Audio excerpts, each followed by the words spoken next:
واكشف لهم كربة المكروبين واقض دين المدينين واغفر للمذنبين وتقبل توبة التائبين ونشر رحمتك على عبادك المؤمنين أجمعين وفي شر المعتدين والظالمين وافسد العدل بولد الحق في جميع النواهي وأيد بدين من عندك ونصر على المعاندين من المنافقين والكفار واجعلنا يا ربي في الحسن الحسن من جميع البلايا واجعلنا يا ربي في الحسن الحسن من جميع البلايا واجعلنا يا ربي في الحسن الحسن من جميع البلايا وفي الحسن المكين من الذنوب والخطايا وأدمنا في العمل بطاعتك وصدق في خدمتك قائمين وإذا توفيتنا فتوفنا مسلمين مؤمنين واختم لنا منك بخير أجمعين وصل وسلم على هذا الحبيب المحبوب للأجسام والأرواح والقلوب وعلى آله وصحبه ومن إليه منسوب وآخر دعوانا الحمد لله رب العالمين بفضل سبحان ربك رب العزة عما يصفون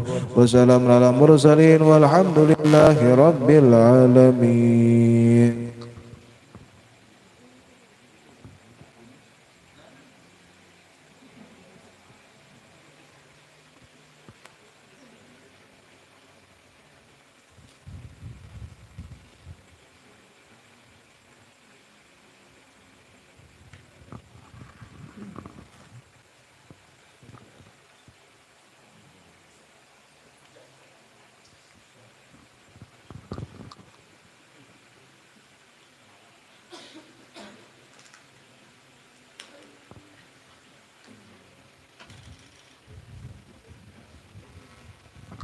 على هذه النية وكلنا تنسل من خير الدنيا والآخرة وإلى حضرة النبي محمد صلى الله عليه وآله وصحبه وسلم. الفاتحة. أعوذ بالله من الشيطان الرجيم. بسم الله الرحمن الرحيم. الحمد لله العالمين الرحمن الرحيم مالك يوم الدين إياك نعبد وإياك نستعين اهدنا الصراط المستقيم صراط الذين أنعمت عليهم غير المغضوب عليهم ولا الضالين. بسم الله الرحمن الرحيم. الحمد لله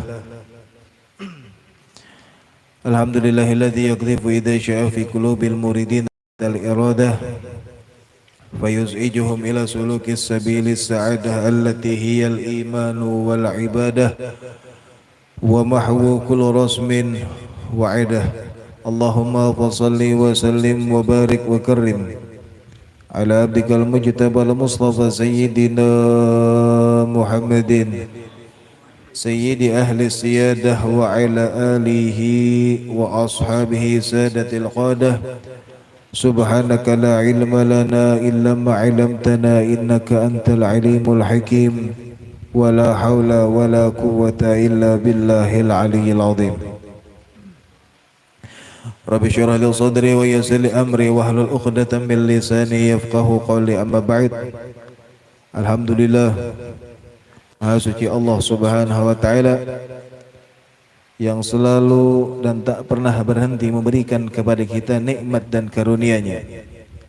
Sehingganya berkat nikmat dan karunia yang Allah berikan kepada kita, terutama nikmat sehat yang masih melekat di dalam diri kita, maka kita bersama-sama dapat berkumpul di sini, duduk di sini untuk menambah keilmuan kita, sehingganya ini bisa menjadi bekal dalam kehidupan kita.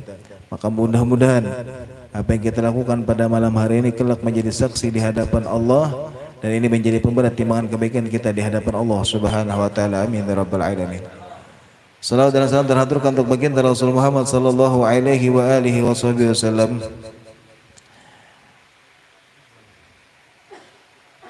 Begitu juga para keluarga beliau, para sahabat, para tabi'in, para tabi'in dan para pengikut beliau hingga akhir zaman. Dan mudah-mudahan berkat salawat yang kita lakukan untuk baginda Rasulullah sallallahu alaihi wasallam, begitu juga pujian-pujian yang kita lantunkan pada malam ini untuk baginda Rasulullah sallallahu alaihi wasallam menjadi sebuah bukti bahwa kita mencintai baginda Rasul, bahwa kita kemudian sayang baginda Rasul, dan mudah-mudahan kita dijadikan sebagai pengikut beliau dan kelak dikumpulkan bersama beliau di dalam surga Allah Subhanahu wa taala. Amin ya rabbal alamin. Ikhwani rahimakumullah. Kemudian kita sampai kepada bab yang selanjutnya, yang mana di sini dikatakan kalau musannif rahimahullah wa nafa'ina bihi wa bi ulumihi fid dharain amin. radhiyallahu ta'ala anhu wa ankum ila an qala faslun awqatus salati khamsatun. Jadi jar kemudian waktu-waktu salat itu ada 5.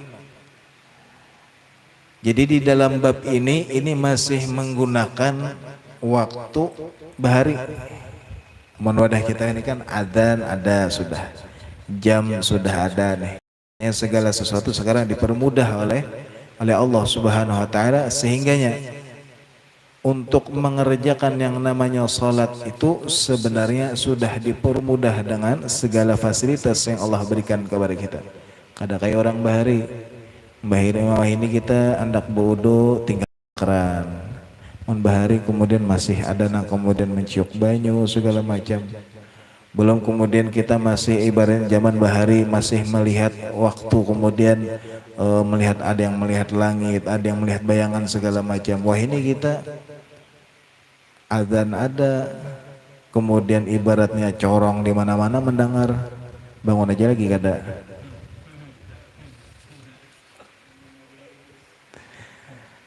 Maka sebenarnya kemudian dengan fasilitas yang Allah berikan kepada kita sebenarnya nih, maka kada ada alasan bagi kita kemudian untuk yang mana meninggalkan sholat.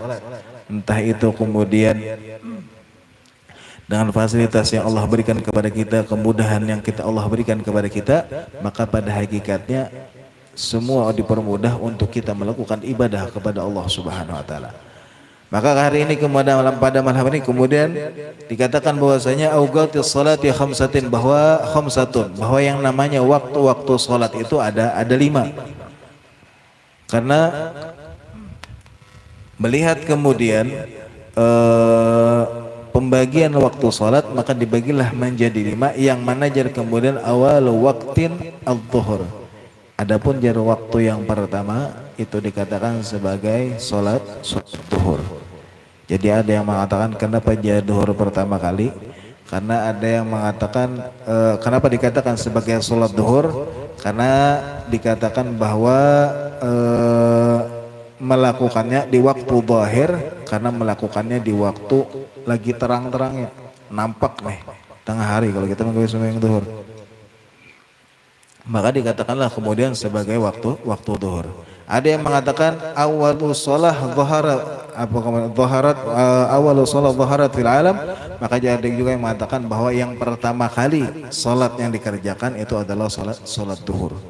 Jadi banyak riwayat maka dikatakan sebagai salat zuhur. Jadi banyak riwayat kenapa dikatakan sebagai salat zuhur. Nah, adapun waktu yang pertama adalah waktu zuhur zawalu syamsi. Jadi waktu zuhur itu masuk ketika kemudian zawalu syams atau kemudian tergelincirnya matahari. Tergelincir di sini jangan diartikan terdingsir lah. Karena kalau matahari terdingsir. Maksudnya tuh kalau wadah kita kayaknya masih ada bayangan kayaknya. Kalau di wadah kita mungkin masih ada bayangan. Kalau pas jam 12. Jam 12 itu kayaknya masih ada bayangannya. Kalau di daerah yang kemudian dilalui yang namanya garis khatulistiwa, itu biasanya ketika tengah hari, pas tengah hari itu biasanya bayangan kereda. Nah tapi kalau di wadah kita itu masih ada sedikit biasanya. Itu kemudian dikatakan zawalu syams, artinya ketika mulai tergelincir ke arah barat, artinya nih matahari nih, berarti kemudian ada bayangannya sedikit. Nah kalau yang kemudian di wadah kita masih ada bayangannya, itu kada dihitung. Tapi kalau yang kemudian di daerah yang dilalui yang namanya garis khatulistiwa, yang bilanya tengah hari jam 12 pas ada bayangan, maka itu kemudian ada sedikit bayangannya, maka itu kemudian masuk waktu zuhur. Artinya bilangnya sedikit nih, zawalu syams artinya sedikit kemudian bergerak matahari ke arah barat, maka disitulah kemudian masuk waktu zuhur. Wa akhiruhu, dan akhirnya artinya berakhirnya waktu zuhur, masiru dhilli syai'in mithluhu. Masiru dhilli syai'in mithlahu. Jadi kemudian sampai bayangan itu sama dengan panjang bendanya. Kalau wadah kita kayaknya kada ada lagi. Tapi kalau kayak daerah kan masih ada yang pakai jam matahari. Biasanya pakai semen gitu nah. Kemudian dianaknya di atas model kayak tongkat maka itu. Kada panjang-panjang biasanya ini rasanya. Itu masih ada di daerah Kandangan, itu masih ada. Soalnya di mana di wadah kai, di wadah ini itu kan di daerah Angkinang. Itu masih ada di masjid, pernah sembahyang di situ, sembahyang Jumat itu masih ada jam itu.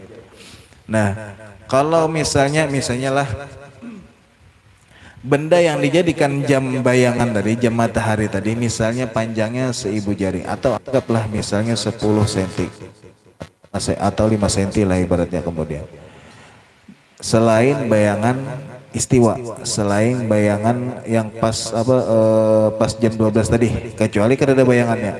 Nah biasanya kan kemudian ya kalau ada bayangannya ketika pas pas istiwa tadi, nah itu kada dihitung. Jadi misalnya panjangnya 5 cm. Kalau sudah panjang bayangan itu jadi 5 cm atau kemudian karena kita yang ada bayangannya anggap kemudian jadi 7 cm. Kalau sudah jadi sama dengan panjangnya jam tadi atau benda yang dijadikan jam tadi, kalau sama bayangannya panjangnya sama dengan bendanya, maka berakhir waktu duhur. Waktu duhur sudah berakhir. Nah itu berakhir waktu duhur. Maka dengan berakhirnya waktu duhur masuklah waktu asar. Cuma sebenarnya di setiap waktu itu ada dibagi lagi, ada yang namanya waktu fadilah aja. Ada kemudian waktu jawaz, ada kemudian waktu ikhtiar, ada waktu darurah, ada waktu udzur. Jadi setiap waktu itu dibagi lagi menjadi beberapa waktu. Yang pertama waktu fadilah, waktu yang paling utama. Kemudian ada waktu yang kedua waktu jawaz, artinya kita boleh. Artinya boleh mengerjakan di jam itu atau kemudian kita tunda sedikit. Nah itu kemudian namanya waktu jawaz. Kemudian setelah waktu jawaz ada yang namanya waktu ikhtiar. Artinya kita memilih nih waktu ikhtiar apabila kita kemudian hendak sembahyang. Kemudian waktu darurah ada yang namanya waktu darurat. Dan kemudian yang terakhir waktu udzur dan ada terakhir yang namanya waktu udzur. Adapun waktu fadilah artinya waktu yang pertama, waktu yang paling utama itu ketika kemudian masuk waktu duhur, kemudian kita disibukkan dengan bi asbabis shalah atau kemudian segala sesuatu yang digawi sebelum sembahyang. Misalnya masuk waktu duhur, kemudian muadzin adzan misalnya, tuntung adzan, kemudian kita menyibukkan diri kemudian dengan bersuci kayak berwudu misalnya, kemudian berbaju menutup aurat segala macam, sambil kita misalnya tulak ke masjid nih atau kemudian di rumah atau di masjid menunggu orang sembahyang berjamaah karena kita hendak sembahyang berjamaah nih. Nah menunggunya itu pun kemudian walaupun ibaratnya karena di sebagian masjid itu ada yang waktu menunggu sampai ada yang 7 menit, ada yang 10 menit, biasanya ada waktu menunggu untuk sholat berjamaah. Nah jadi setelah adzan kita sibuk diri dengan bersuci, yang berwudu, kemudian kita menutup aurat, kemudian menunggu sembahyang berjamaah sampai didirikan sholat berjamaah, itu masih waktu fadilah. Ini waktu yang paling utama. Artinya di awal waktu nih. Nah itu awal waktu. Kemudian waktu jawaz dan waktu ikhtiar itu jadi satu. Artinya dari awal masuk waktu duhur sampai kemudian sebelum masuk waktu darurah. Artinya kan waktu darurah itu adalah akhir waktu yang mana kemudian akhir waktu yang hanya cukup satu kali takbiratul ihram atau ibaratnya tertinggal 1 rakaat lah. Itu namanya waktu darurah. Karena misalnya lah waktu darurah itu karena misalnya nih inya pingsan kah. Kemudian selama inya pingsan sampai inya siuman ternyata tinggal 1 rakaat aja lagi. Nah itu dikatakan waktu darurah. Atau misalnya bagi perempuan yang dalam keadaan haid, ternyata sucinya waktu yang tersisa dari yang duhur tadi misalnya hanya cukup untuk melakukan satu kali takbiratul ihram atau kemudian cukup hanya satu rakaat aja, maka itu dikatakan waktu darurah karena inya memiliki udur. Nah, waktu jawaz, waktu qarah ikhtiar tadi itu adalah waktu dari awal waktu sampai sebelum masuk waktu darurah tadi. Kemudian ada yang namanya waktu udzur, yakni ketika kita menjamak salat duhur kita gawe di waktu asar, nah itu namanya waktu darurah. Itu sama, sebenarnya semuanya sama, artinya awal waktu kemudian waktu apa itu semuanya sama dari isya dapat dari duhur asar itu kemudian rata-rata hampir sama. Kemudian salat yang kedua wa awalu waqtil asr, artinya masuk waktu yang kedua ini waktu sembahyang asar. Wa awalu waqtil asri, dan adapun awal waktu masuknya waktu asar itu idza sara dillu kulli syai'in mithlahu wa zada qalilan. Jadi jar kemudian kayak bayangan tadi. Bayangan jam tadi misalnya apa yang dijadikan jam tadi panjangnya misalnya 5 cm. Ternyata kemudian bayangan yang ada dijadikan jam tadi itu panjangnya sama dengan bendanya tadi, sama-sama 5 cm misalnya. Kemudian wazada qalilan, lebih sedikit entah itu 6 cm atau 7 cm, maka itu kemudian sudah masuk waktu asar. Wa akhiruhu, dan berakhirnya waktu asar inda ghurubi syamsi, ketika kemudian tenggelamnya matahari. Jadi bilanya tenggelam matahari itu kemudian berakhir waktu asar. Kemudian tenggelamnya matahari berakhirnya waktu asar, maka wa awwalu waqtil maghrib, dan itu adalah awal atau masuknya waktu salat maghrib. Jadi kapan masuk waktu salat maghrib? Ghurubus syams, ketika tenggelamnya matahari. Wa akhiruhu, dan berakhirnya waktu maghrib karena salat maghrib ini adalah salat yang waktunya paling pendek di antara semua waktu salat.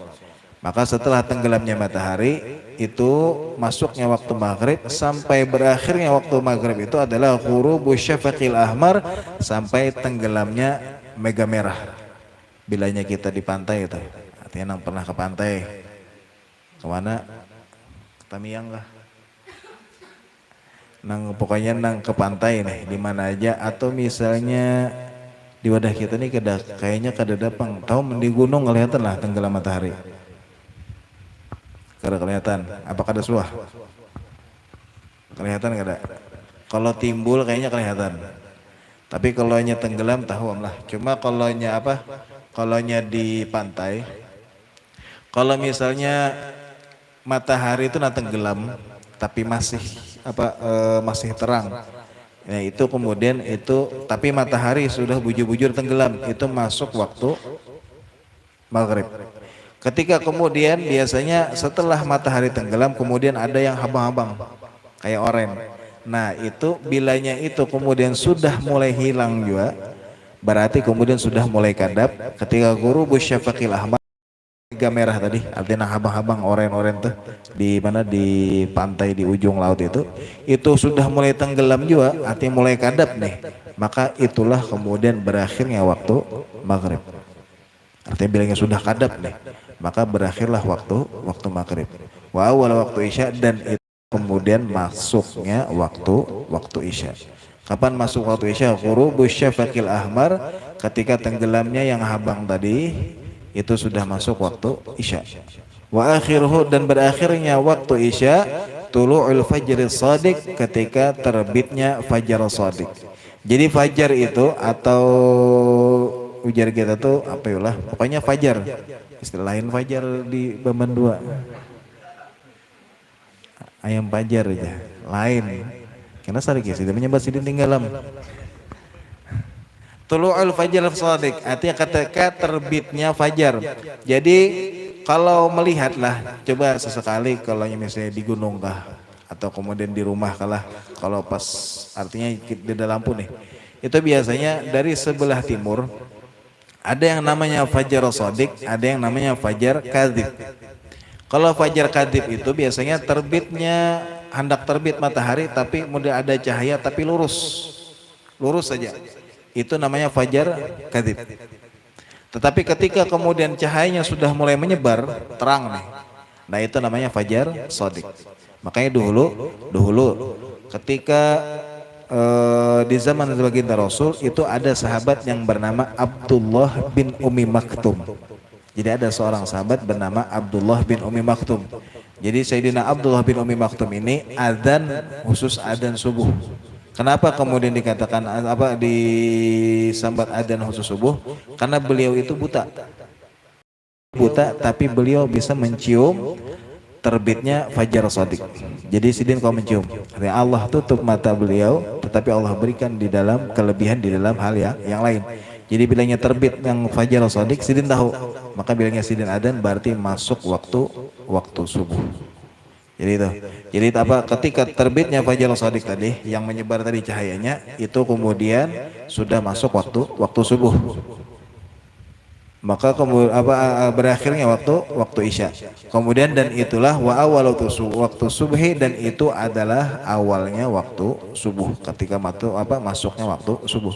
Jadi kalau dilihat bahwa yang paling panjang waktu salat itu adalah salat isya. Dari malam sampai kemudian terbitnya fajar shadiq. Nah dan waktu subuh masuk itu ketika terbit fajar shadiq itu sudah masuk waktu subuh, wa akhiruhu, dan berakhirnya waktu subuh tulu'u syams, ketika terbit matahari. Jadi bilangnya sudah terang gitu nah. Itu kemudian terbit matahari, itu kemudian berakhirlah waktu subuh. Itu 5 waktu yang kemudian 5 waktu di dalam waktu sholat. Kemudian al-asfaqu thalathah, adapun yang namanya mega merah tadi, itu kemudian ada 3 jar, ada mega merah, ada yang kuning, ada yang putih. Al-ahmar maghrib wal asfar wal abyad isya. Adapun yang kemudian mega merah tadi, artinya yang habang tadi, itu kemudian itu waktunya biasanya terjadi ketika maghrib. Adapun ke yang putih ataupun kuning, itu kemudian menandakan untuk masuknya waktu isya. Wa yundabu ta'khiru salatil isya ila ayyaghiba syafaqul asfar wal abyad, dan kemudian sunnah mentaakhirkan atau melambatkan salat isya sampai tenggelamnya, artinya bujur-bujur tenggelam yang kemudian di sebelah barat tadi kayak cahaya yang putih ataupun cahaya kuning, bujur-bujur tenggelam. Bujur-bujur kadap sudah itu disunahkan kita sampai bujur-bujur kadap kita menggawi sembahyang. Nah itu pembagian soal waktu sholat. Nah sebenarnya itu pembagian waktu sholat dengan metode zaman bahari. Kalau di zaman kita ini insya Allah lebih mudah. Artinya adzan sudah ada, kemudian di radio kita mendengar, kemudian jamnya sudah ada ini. Bahkan kemudian untuk setahun pun biasanya jam ada untuk waktu asar, waktu duhur, waktu apa segala macam itu sudah ada pembagiannya dari MUI biasanya yang kemudian menetapkan waktu salat. Jadi sebenarnya ini hanya sekedar tambahan aja untuk kita misalnya kemudian jauh dari jauh dari pemukiman, jauh dari langgar masjid, kita kadang mendengar nih, misalnya kita begawi kah kemudian entah itu di laut atau di hutan atau di mana, jadi kita tahu kapan masuk waktu duhur, kapan masuk waktu asar, kita kemudian sedikit tahu. Kemudian selanjutnya faslun, sebelum masuk bab selanjutnya, adakah yang ditawarkan masalah waktu sholat?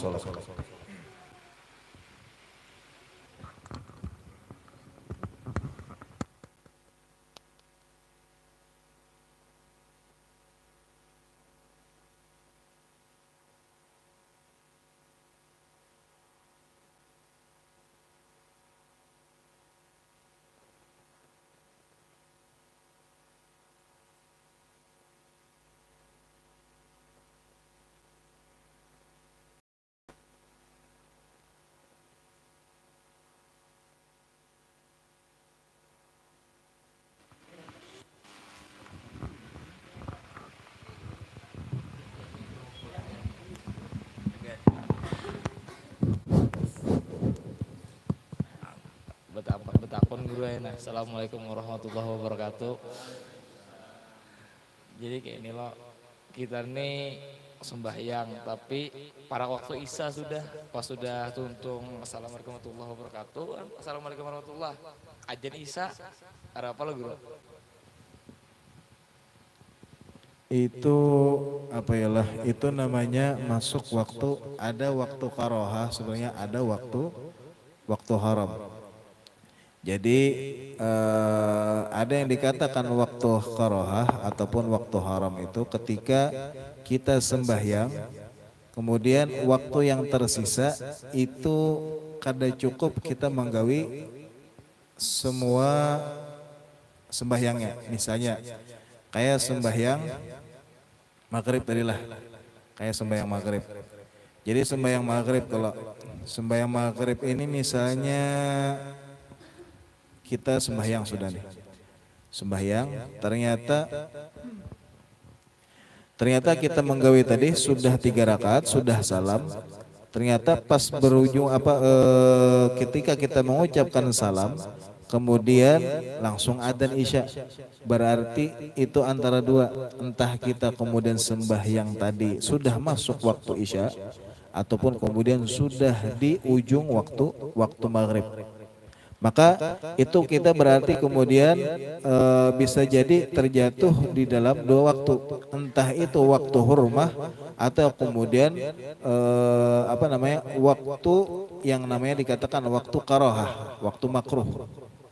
Waktu haram itu, waktu hurmah atau waktu haram itu adalah ketika kita sembahyang, kemudian waktu yang tersisa itu kada cukup kita menggawi berataan sembahyang. Kayak tadi misalnya bebaya salam, adzan.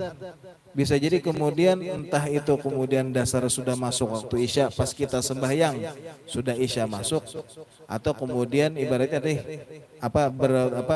tuntung kita salam hanya masuk waktu Isya. Kalau emang kemudian ibaratnya kita sembahyang tadi sudah di waktu Isya, artinya entah kita hanya menggawi 1 rakaat kah atau 2 rakaat kah, masuk waktu Isya, ternyata sembahyang tadi kada berataan semuanya ada di waktu maghrib. Artinya karena sebagian masuk ke waktu Isya, maka itu kita menggawi sembahyang dikatakan sebagai waktu hurmah, artinya di waktu yang haram. Artinya karena kita menunda-nunda nih. Kalau kemudian kita menundanya sengaja, maka itu kemudian dihukumi sebagai sebuah dosa. Tetapi kalau misalnya kita kemudian entah itu segala macam, maka itu ada Bapak. Nah, kalau kemudian seandainya pas kita menggawi tadi dasar bujur-bujur di waktu maghrib, kita salam, adzan orang Isya atau berbunyi sirina misalnya, berarti hanya bujur masuk waktu Isya, berarti kita menggawinya di waktu karohah, waktu yang makruh, karena waktu yang tersisa hanya cukup kita menggawi sembahyang maghrib tadi. Tapi kemudian untungnya digawinya pas di waktu maghrib berataan. Nah itu kita masuk ke dalam waktu makruh atau kita menggawinya di waktu makruh tadi. Bukan kemudian berarti sembahyangnya makruh, artinya kemudian karena waktunya, maka gawiannya itu yang kemudian menjadikan makruh, bukan sembahyangnya. Wah, sembahyangnya tetap wajib, tetapi kita yang menunda-nunda sampai kita masuk ke waktu yang makruh ataupun ke waktu yang haram. Jika kita menunda-nundanya sengaja, artinya kada udzur nih, maka itu kemudian athima, maka jadi kita berdosa. Lebih-lebih lagi khususnya nih bebinian. Khususnya bebinian itu kemudian kalau bisa sembahyang itu di awal waktu. Kenapa kemudian harus di awal waktu? Karena bebinian itu kada kayak kita. Bebinian itu ada yang masanya kedatangan tamu. Nah seandainya masuk waktu salat misalnya lah, waktu salat masuk. Seharusnya inya kemudian menyibukkan diri dengan asbabil sholah, dengan yang kemudian hendak digawi segala sesuatu yang berkaitan dengan sembahyang. Kayak misalnya inya menunggu adzan tuntung. Kita harus artinya adzan itu perlu diperhatikan masalah adzan. Adzan itu dikatakan oleh Imam Ghazali orang yang meremehkan adzan. Artinya pas adzan nih. Makanya kan kita sebenarnya waktu azan itu semua kegiatan itu harus berhenti. Entah itu yang kemudian lagi makan kah, atau kemudian misalnya lagi apa aja nih. Kecuali kayak pondok pesantren yang ada masjid seorang. Kalau pondok pesantren ada masjid seorang, biasanya kan adzan di masjid seorang. Nah, ini kemudian kita itu umpat adzan, mendengarkan adzan itu dengan yang terdekat lawan kita. Kalau kayak kita kan dua didengar nih, entah di masjid kita sini atau di masjid pasar, karena dua-duanya kedengaran. Nah, jadi misalnya lah teduh dulu adzan wadah kita, misalnya kita dengarkan di sini lo tuntung, ternyata adzan lagi di sana, itu kita kadang mendengarkan kada Bapak, karena kita sudah mendengarkan di sini. Atau misalnya kita mendengarkan di adzan pasar berhulu, kemudian di sini hanya adzan.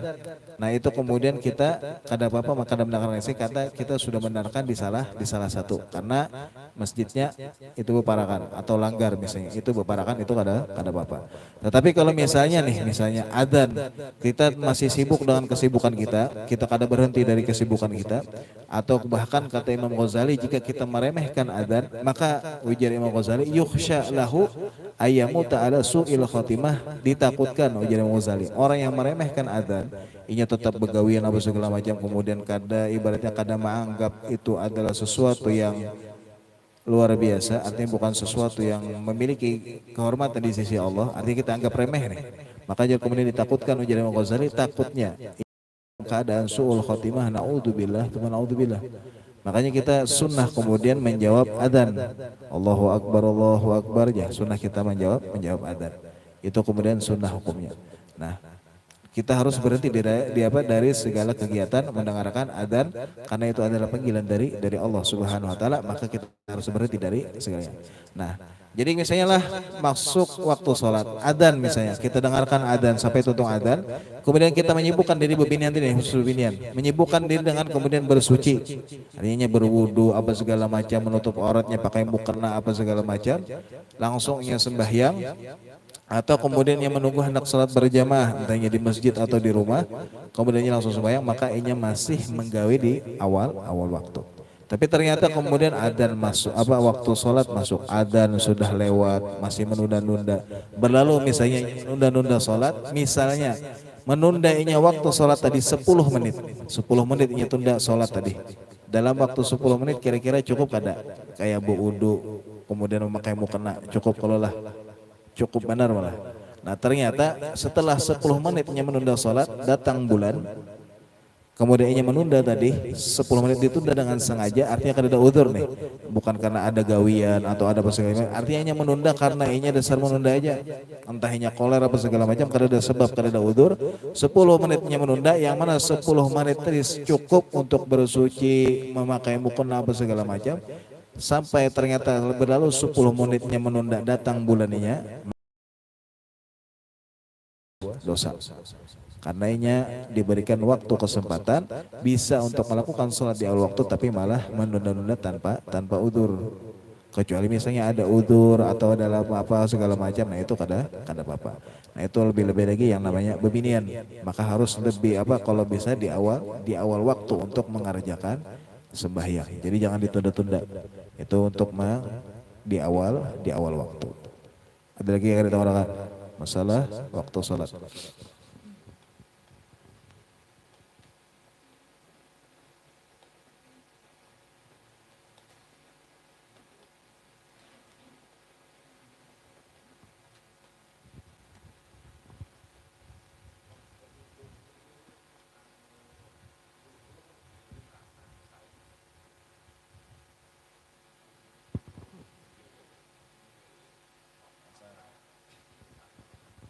Waktu udzur itu, atau anggaplah kita kemudian hematnya itu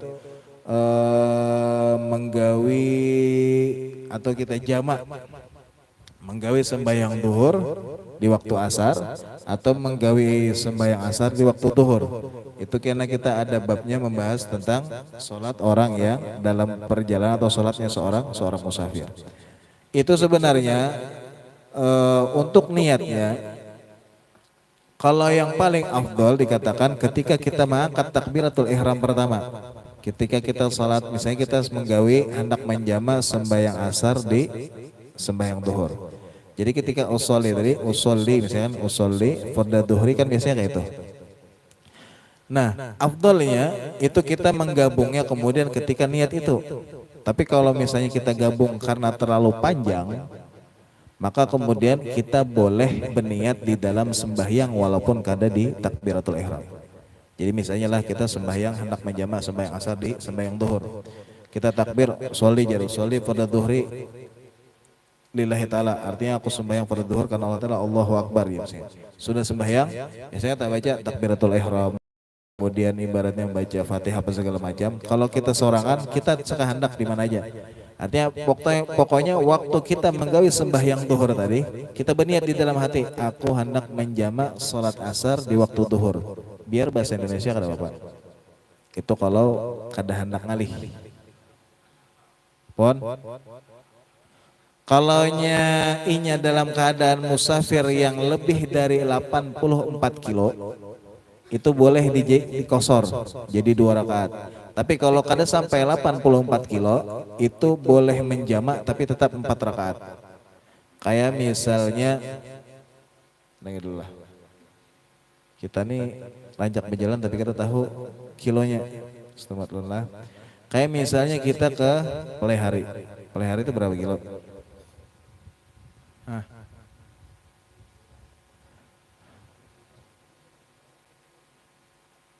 Pelehari.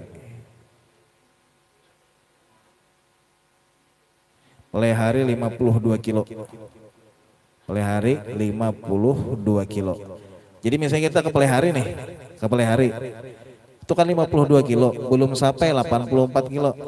Kita boleh menjamak tapi tetap 4 rakaat. Boleh menjamak tapi tetap 4 rakaat.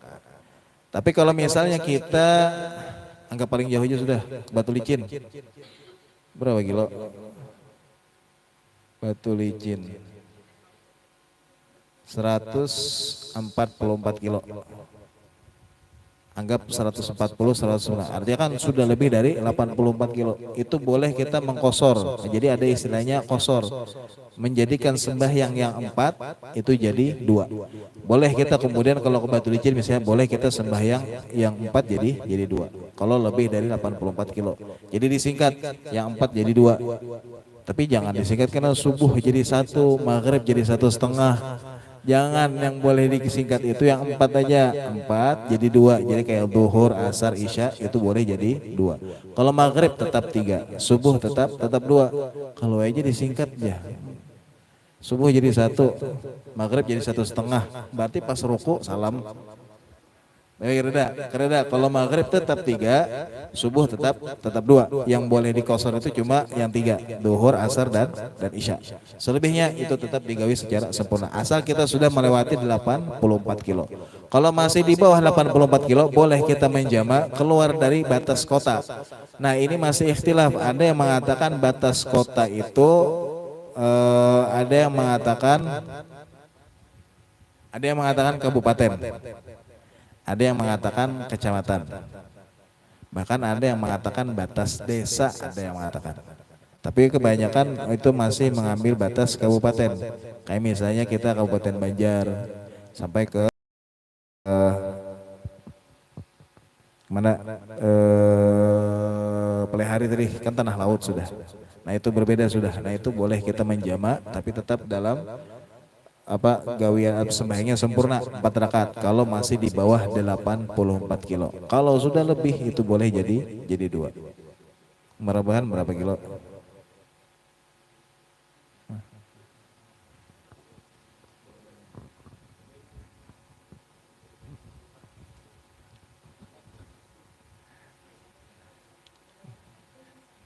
Tapi karena beda lagi kalau kita sudah niat mukim.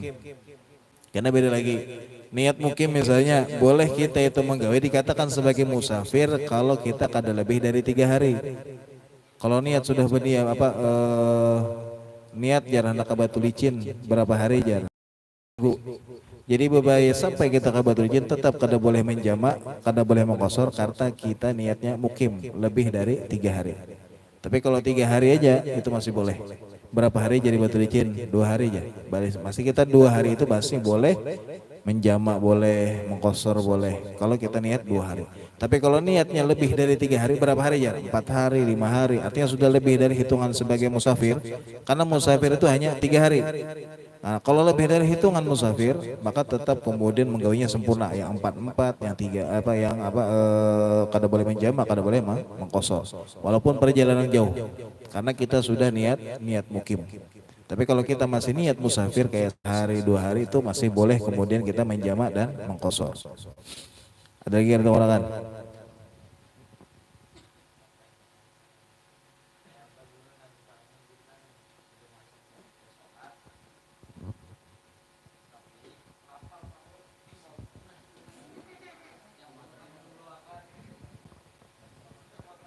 Ada sebuah hadis mengatakan gaddimil asya alal isya.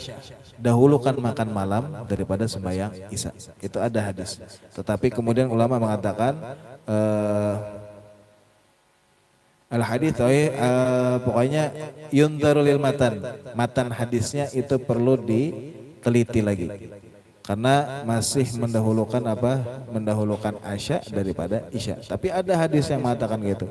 Karena jar kemudian kalau misalnya sampai kemudian menghilangkan khusyuk, maka lebih baik artinya itu tadi gadimil asya alal isya, mendahulukan makan malam daripada sembahyang isya.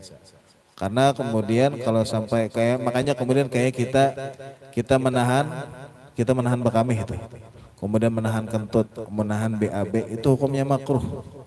Karena kemudian apalagi sampai menghilangkan kekhusyuan di dalam sembahyang, itu kemudian ibaratnya maka lebih baik ditunaikan dulu hajatnya hanya kita sembahyang. Makanya ada hadis yang mengatakan gaddimil asya alal isya, dahulukan makan malam daripada salat isya. Kalau kira sembahyang mikir akan nasi, ada bakul nasi di kepala. Saya kelaparan sih Din. Ada lagi ada orang kan?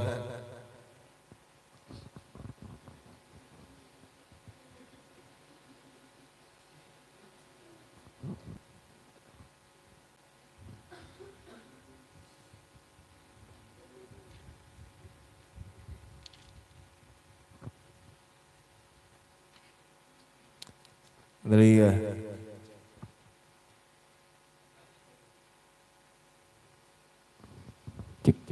Tes 1 2. Assalamualaikum warahmatullahi wabarakatuh. Mudah-mudahan guru kita senantiasa dirahmati oleh Allah dan kita semua senantiasa diampuninya. Amin ya rabbal alamin. Izin bertanya guru, kan tadi ada fadilahnya mendengarkan azan. Itu kalau waktu azan lebih baik kita berwudu, bersiap-siap atau kita mendengarkan dulu dengan menjawab atau kita berwudu dulu? Terima kasih. Lebih baik mendengarkan azan. Karena kalau di dalam kitab Muqaddimah Hadramiyah itu bahkan dikatakan seandainya kita lagi jima aja, lagi jima nih, telah jima, mendatangi bini. Seandainya nih kita lagi dalam keadaan kayak itu, terus suruh berhenti dulu, sudah dengarkan adzan. Bahkan seandainya kita di dalam WC, kan kada mungkin menjawab adzan. Itu dikodok, keluar WC dikodok. Hanya kita Allahu Akbar, Allahu Akbar, Allahu Akbar, Allahu Akbar. Saking utamanya adzan. Itu di dalam kitab Muqaddimah Hadramiyah itu panjang, di situ membahas masalah adzan. Kemudian muadzinnya, adzannya, muadzinnya itu banyak dibahas di kitab Muqaddimah Hadramiyah. Tapi kalau di kitab sini kada dibahas masalah adzan. Artinya saking utamanya nih kita mendengarkan adzan, kita harus berhenti di dalam gawian apa aja itu disuruh berhenti. Bahkan kita yang dalam WC aja ketika selesai aja kita menunaikan hajat, keluar dari WC itu kemudian diqodok. Hanya di Allahu Akbar, Allahu Akbar, Allahu Akbar, Allahu Akbar gitu. Asyhadu alla ilaha illallah, asyhadu alla ilaha illallah. Kayak adzan aja kita. Saking anu gitu. Makanya kita yang hendak sembahyang pun sembahyang di rumah misalnya. Sembahyang di rumah. Kita kada ke masjid nih. Itu kalau bisa adzan. Kalau kada juga nih paling kada jarak kemudian paling kada qomat sebelum sembahyang. Misalnya kita hendak sembahyang nih sudah kada perlu adzan, kemudian kita hendak sembahyangnya itu qomat Allahu Akbar, Allahu Akbar, asyhadu alla ilaha illallah. Artinya walaupun ibaratnya kita sembahyang sorangan, Itu kemudian sunnah, kemudian qomat. Kalau bisa, saking utamanya yang namanya adzan dan iqamah. Makanya ujar Imam Ghazali tadi, yukhsha lahu ayyamuta ala su'il khotimah, takutannya ujar Imam Ghazali kalau kita meremehkan nih, menganggap remeh adzan, mati dalam keadaan su'il khotimah, naudzubillah, tsumma naudzubillah. Saking utamanya kita mendengarkan iqamah. Ada lagi teman-teman? Itu semua adzan itu jawabannya samalah kecuali di haugalah aja. Hayya 'alas shalah, hayya 'alal falah. Itu apa jawabannya? Kalau as-salatu khairum minan naum,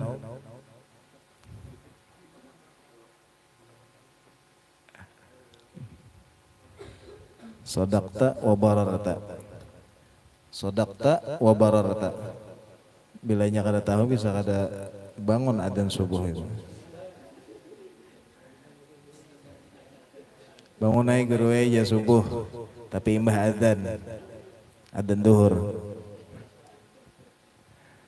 Bilanya as-salatu khairum minan naum, ya sadaqta wa bararta. Itu dari Sayyidina Umar. Itu Sayyidina Umar yang mengatakan sadaqta wa bararta. Sadaqta wa bararta. Jadi as-salatu khairum minan naum. Itu sungguh benar yang kau katakan, kata Sayyidina Umar. Karena waktu itu yang mengatakan itu pertama kali adalah Sayyidina Umar. Mendengar as-salatu khairum minan naum kan ditambahin jadi sadaqta wa bararta, sungguh benar yang kau katakan. Artinya kan lebih baik sembahyang daripada guring. Salatu khairum minan naum, salat itu lebih baik daripada guring. Bila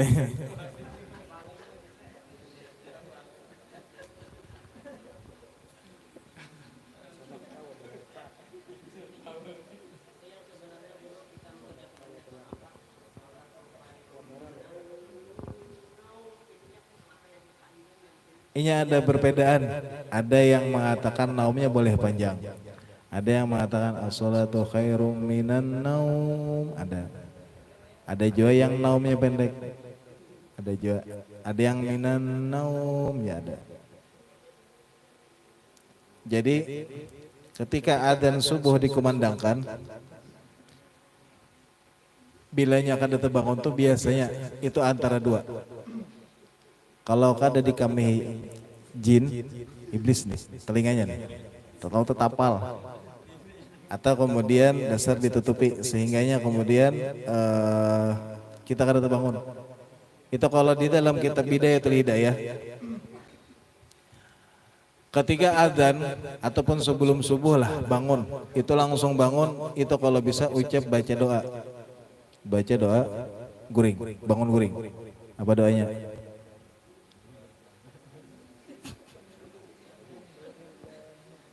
Apa doanya? Doa bangun guring. Doa bangun guring apa? Allahumma barik lana.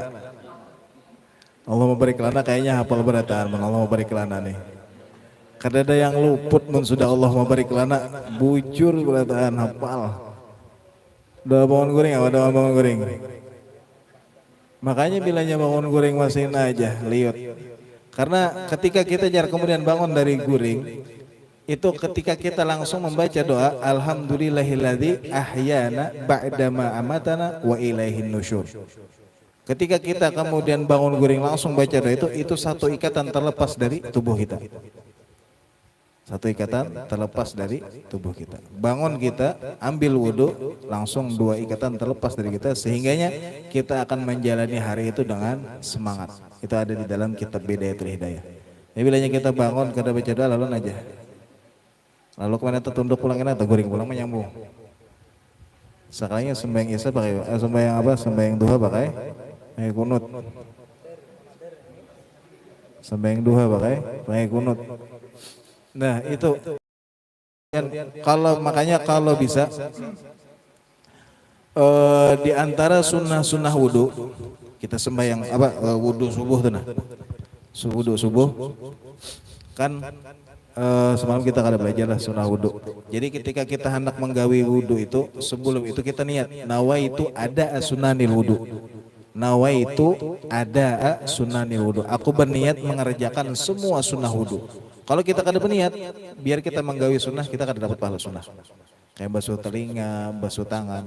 Jadi sebelum kita membuka keran itu, kita niat nawa itu ada sunanil wudhu. Aku berniat mengerjakan semua sunnah-sunnah wudhu. Kita buka keran yang berkeran nih. Kemudian basuh tangan. Itu basuh tangan itu termasuk sunnah. Karena dia ujar Imam Ghazali, li'annahu la yadri aina batat yaduh. Karena dia kada tahu malam tadi di mana tangannya bermalam. Malam tadi pas goreng kada tahu di mana tangannya bermalam. Ujar Imam Ghazali nih, ngaranya goreng kalau kada merasa, apalagi jomblo. Kada tahu nah. Gitaris ya, gitar hero. Jadi kita tahu malam tadi di mana pemalam tangan, maka sunnah kemudian membasuh tangan, dibasuh tangan. Ada doanya, Allahumma inni as'alukal yumna wal barakah wa a'udzubika min syu'mi wal halakah.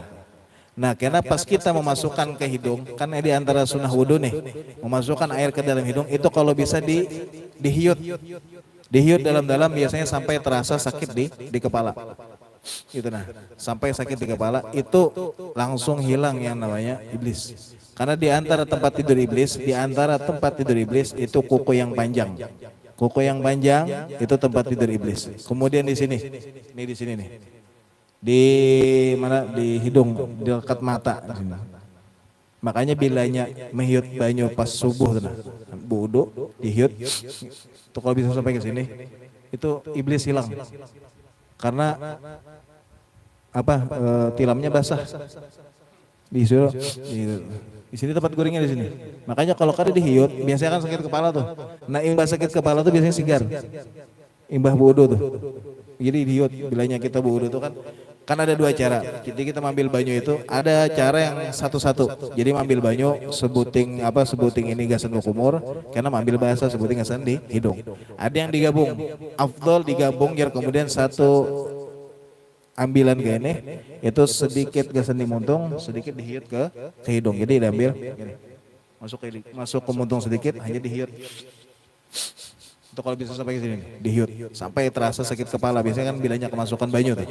Sakit kalau itu menghilangkan di sini. Ada iblis di sini, dihilangkan. Ini satu tempat guringnya di sini. Kemudian di kuku yang panjang. Jadi kuku yang panjang itu tempat guringnya syaitan. Tempat guringnya syaitan, kuku yang panjang lawan di sini. Jadi kalau bisa bangun subuh atau sebelum subuh bangun, baca doa tadi, kemudian berwudu, dihiut banyu sampai ke sini. Itu cara kemudian untuk menghilangkan ngantuk supaya sigar. Ada lagi yang ditambahkan?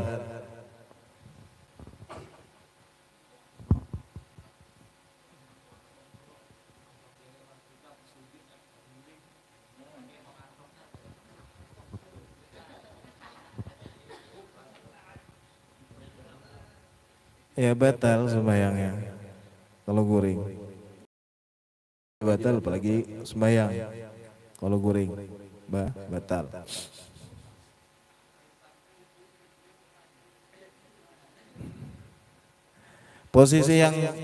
Posisi orang yang guring itu kada batal tuh posisi duduk bersila yang ini nempel di lantai.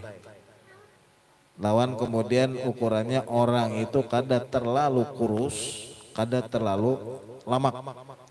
Kalau nya terlalu kurus atau terlalu lemak, biar inya duduk nang biasanya tetap keluar. Tapi kalau orang yang biasa aja, artinya kada terlalu lemak, kada terlalu kurus, itu kalau duduk bersila, ininya menempel ke lantai, itu kada. Tapi kalau kita dalam posisi tahiyat tuh biasanya kada menempel. Makanya kalau tak angkat sedikit, itu pasti kemudian batal. Kalau kada posisi duduk memakin, kalau biasanya duduk tahiyat itu kan pasti sedikit tak angkat. Nah itu kemudian bisa batal. Ada lagi kairan orang.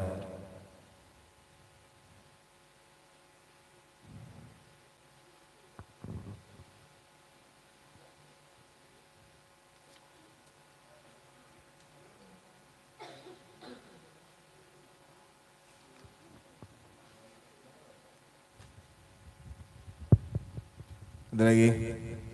Sudah lah.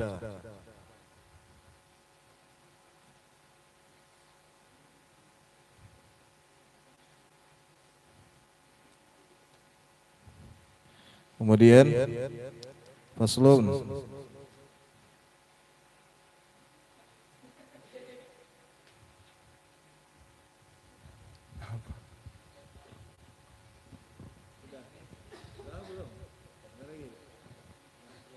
Faslun tahrumu shalah dan diharamkan mengerjakan salat di beberapa waktu. Itu dibahas minggu depan. Sebelum ditutup, adakah lagi?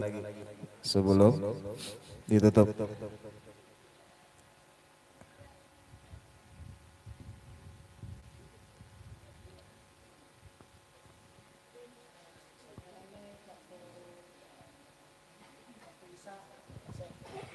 Cuman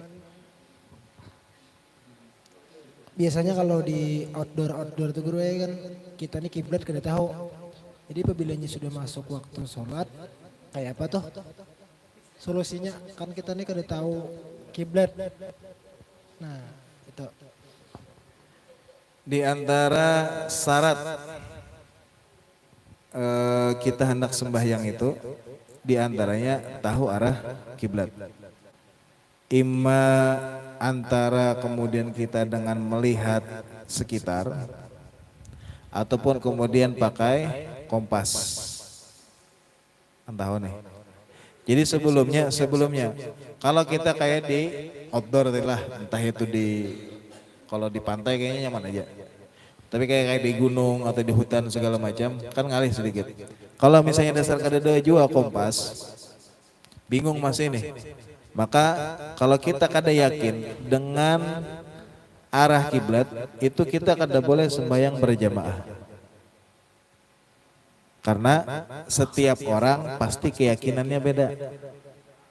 Bisa jadi kemudian nang ini misalnya arah kiblat ke situ aja. Nang sebutin ke situ. Kalau yang ini yang yakinnya ke arah sini tadi sembahyang, kemudiannya bermakmumkan kepada orang yang ke sana, maka sembahyangnya kada sah. Karena ia meyakini arah kiblat ke sana. Maka orang yang bingung dalam arah kiblat itu kemudian kalau dasar bingung nih, kompas ke dada apa ke dada, artinya kada tahu sudah ngaran di dalam hutan misalnya. Maka yang orang berijtihad ini itu istilahnya ijtihad, menentukan arah kiblat, makanya kada boleh sembahyang berjamaah. Harus sembahyang sorangan-sorangan. Kecuali misalnya ada kompas. Yang berarti dasar kada tahu arah kiblat, cuma ada kompas. Oh ini jar arah barat ke sana. Maka kemudian karena adanya kompas, maka jadi yakin arah kiblat, nah itu boleh sembahyang berjamaah karena ada alat yang bantu. Tapi karena misalnya kompas ke dada, tanda-tandanya ke dada, kemudian ibaratnya karena di hutan bersegala macam, atau misalnya di tengah laut misalnya, malam atau kemudian apa, tapi kalau di tengah laut itu biasanya ada. Entah itu tenggelamnya matahari atau kemudian misalnya di kapal, tapi yang ngalih itu biasanya di tengah hutan begawi kada bawa kompas apa segala macam. Maka orang yang bingung dalam arah kiblat, maka orang yang berijtihad lalu ingin melakukan ijtihad menentukan arah kiblat, maka orang yang berijtihad melakukan arah kiblat itu kada boleh melakukan salat secara berjamaah. Karena takutnya inya meyakini arah kiblat yang berbeda, sehingganya kemudian orang yang berbeda keyakinannya arah kiblat, maka kada boleh berjamaah karena keyakinannya beda dalam menentukan arah kiblat. Dari kita orang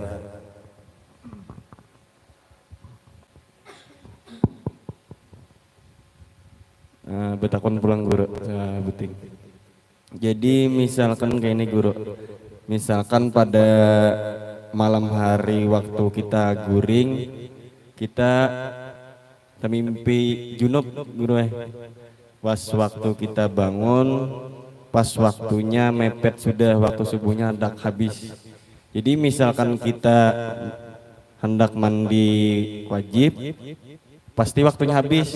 Jadi lebih baik kita mandi wajib dulu tapi waktu habis, atau kita melaksanakan langsung sholat boleh lah guru, atau kayak apa yang bagusnya?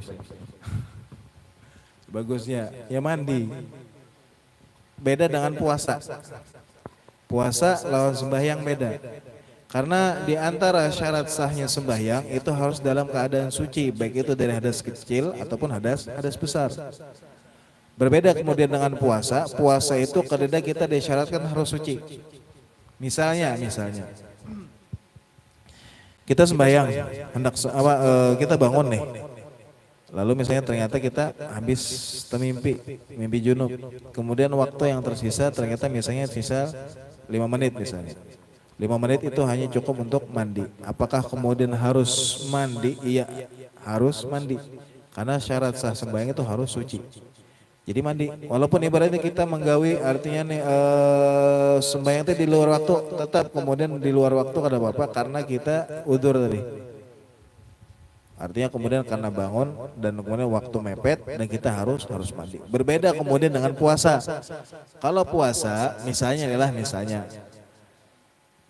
imsak, istilahnya kan imsak. Kemudian kita bangun ternyata dalam keadaan junub, kemudian waktunya tinggal 5 menit. 5 menit sebelum imsak atau 10 menit sebelum imsak. Tapi 10 menit itu lawas. Anggap 5 menit sebelum imsak. Kalau misalnya kita mandi, maka waktu imsak. Jadi kayak apa jar? Makan, sahur, tapi wudhu dulu. Karena orang yang dalam keadaan junub itu makruh kalau langsung makan. Boleh makan, ya, tapi dengan terlebih dahulu wudhu dulu nih. Maka wudhu, makan, artinya menyempatkan waktu waktu sahur yang sisa 5 menit tadi. Sahur kita, kemudian masuk waktu imsak, kita kemudian hanya mandi. Hanya kemudian kita melakukan sholat subuh. Karena di dalam puasa itu kada disyaratkan harus suci. Berbeda dengan sembahyang, kita harus suci. Hadas kecil, hadas besar kita harus suci. Jadi kalau kita yang dalam keadaan junub, kemudian waktu sisa kayak apa, tetap harus mandi. Karena haram hukumnya kita kemudian melakukan sholat sedangkan kita dalam keadaan junub. Haram hukumnya. Kita dalam keadaan junub kemudian melakukan sholat itu haram. Jadi kemudian harus mandi terlebih dahulu, hanya kita menggawi sembahyang subuh. Ada lagi kita menggunakan.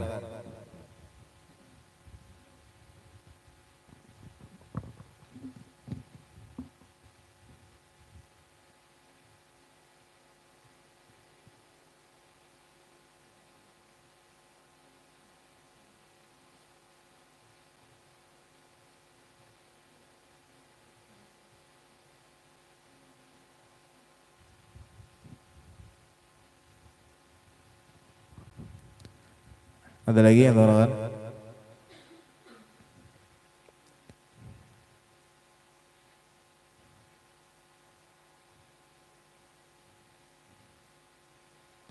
Kalau sudah, kita sudahi.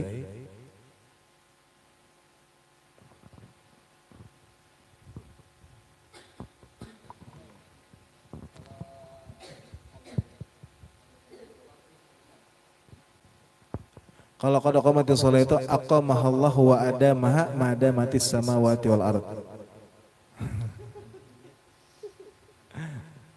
Aqamahallah wa adamaha madamatis samawati wal ard. Aqamah itu artinya semoga Allah terus mendirikannya. Wa adamaha dan terus mengadakannya madamatis samawati wal ard selama masih ada artinya bumi dan langit itu masih ada. Artinya sebelum kiamat nih. Semoga sampai terus diadakan sampai hari kiamat. Itu berbeda. Artinya itu aja lah.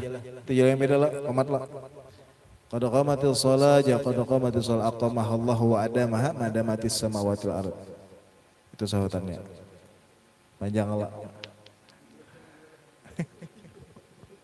Karena dia ada di grup. Ada lagi kayak ditawarkan.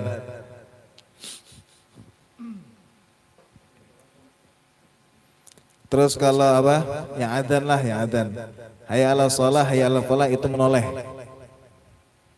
Jangan umpat awaknya atau kepalanya aja. Hayya 'alas shalah itu ke kanan. Hayya 'alas shalah ya. Kemudian hayya 'alal falah kiri.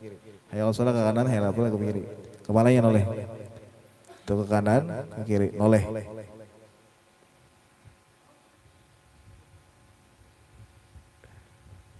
Itu kaifiahnya kalau pas hayya 'alas shalah hayya 'alal falah. Kemudian di risalah amaliyah ada kayak di risalah amaliyah ketika asyhadu anna Muhammadar Rasulullah. Asyhadu anna Muhammadar Rasulullah ya, itu yang mengucup ini. Ada yang kayak ini, ada yang kayak ini. Kemudian diusapkan ke mata. Itu yang istiqomah, itu kada pernah terkena penyakit mata. Bacanya marhaban bi habibi wa qurrati aini Muhammadin sallallahu alaihi wasallam. Itu pas adzan asyhadu anna Muhammad Rasulullah. Asyhadu anna Muhammad Rasulullah aja marhaban. Dikucup. Jadi jangan basah. Karena mau ucup basah tangan. Jadi celak kan. Ada lagi yang rekan-rekan?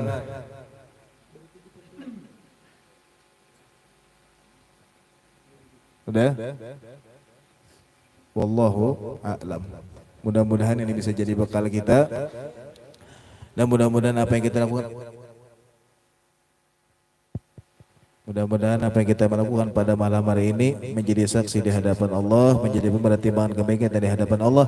Dan mudah-mudahan apa yang kita niatkan, yang kita hajatkan didengar dan dikabulkan oleh Allah Subhanahu wa taala. Allah matikan kita dalam keadaan husnul khatimah, dan Allah matikan kita kemudian mudah-mudahan sebagaimana Allah kumpulkan kita pada malam hari ini, Allah kumpulkan kalau kita bersama guru-guru kita dan bersama baginda Rasulullah SAW di dalam surganya Allah Subhanahu wa taala. Amin ya rabbal alamin. Ala hadhihi wa kullu niyatin salihah wa ila hadratin Nabi Muhammadin sallallahu alaihi wa alihi wasallam. Al-Fatihah.